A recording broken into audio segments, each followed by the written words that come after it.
Board की परीक्षा में महज एक सप्ताह बचा है। ऐसे में स्टूडेंट बेहतर अंक हासिल करने के लिए लगातार प्रयास कर रहे हैं। अपनी तैयारी में विशेषज्ञों की मदद ले रहे हैं, क्योंकि ये वीडियो आपके लिए बहुत ज्यादा महत्वपूर्ण भी है और एक प्रकार से आपको ये भी बताएगी कि मुझे कैसे लिखना है और कैसे लिख के अपने एग्जाम को देना है। और हाँ, इस वीडियो में आपको ये भी पता चलेगा अंग्रेजी, गणित, विज्ञान जैसे विषयों में अच्छे अंक कैसे लाएं, जिससे कि उन्हीं अंकों से हमारा रिजल्ट भी और अच्छा बेहतर बने।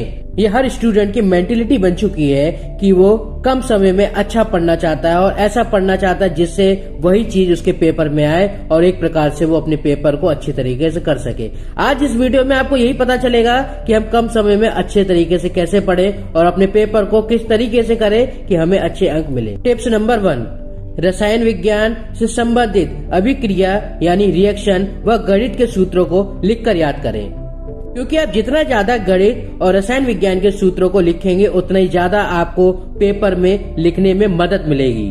टिप्स नंबर 2, हिंदी के पेपर पर किस विषयों पर निबंध आ सकता है। वर्तमान प्रक्रिया में जो टॉपिक चल रहे हैं उनको तैयार कर लीजिए, जैसे कि बेटी बचाओ बेटी पढ़ाओ, सड़क सुरक्षा के प्रति जागरूकता, पर्यावरण संरक्षण आदि मुख्य विषयों को एक प्रकार से तैयार कर ले। इन्हीं में से कोई एक आध टॉपिक आपके पेपर में आ सकता है। इंटरमीडिएट में अंग्रेजी के पेपर की और बेहतर तैयारी कैसे करें? इसका सबसे बेहतर विकल्प है मॉडल पेपर। इनको नियमित सॉल्व करने से जो आपके प्रश्न पत्र है उसका एक प्रकार से स्वरूप का अंदाजा आपको हो जाएगा कि मेरा पेपर किस तरीके से आएगा, उसमें कौन कौन सी चीजें विशेष होंगी जो मैं मॉडल पेपर में सॉल्व करके जान सकता हूँ।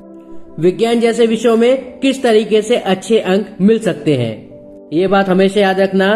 प्रश्नों की मांग के अनुसार उत्तर लिखना, संबंधित चित्र बनाना, रासायनिक अभिक्रिया करना और साथ साथ में समीकरण का वर्णन अवश्य करना। इन सारी चीजों से आप एक प्रकार से अच्छे अंक प्राप्त कर सकते हैं। और सबसे इम्पोर्टेंट बात, रसायन विज्ञान की अभिक्रिया को याद कैसे करें? याद ही नहीं हो रही तो ये बात हमेशा याद रखना, महत्वपूर्ण अभिक्रियाओं को समझें। बार बार लिखकर उन्हें आसानी से याद करा जा सकता है। अगर आप उनको जितनी बार लिख के प्रैक्टिस करेंगे वही उसमें से 90% तो आपके ब्रेन में स्टोर होना शुरू हो जाएगा। बहुत सारे विद्यार्थी ये भी सोचते हैं मॉडल पेपर सॉल्व करने में समय बहुत लगता है, इसका प्रबंध किस तरह किया जा सकता है? तो ये बात हमेशा याद रखना, अगर आप मॉडल पेपर को एक प्रकार से पेपर की तरह समझकर सॉल्व करेंगे तो आपको वो निश्चित तौर पे अच्छा लगने लगेगा और आपको ये भी लगने लगेगा कि मैं एक प्रकार से पेपर को ही सॉल्व कर रहा हूँ। हर उत्तर के लिए समय तय होता है और उसी प्रकार से अगर आप मॉडल पेपर करने बैठेंगे तो आपको ये पता लगेगा कि मेरा एक क्वेश्चन में कितना समय लग रहा है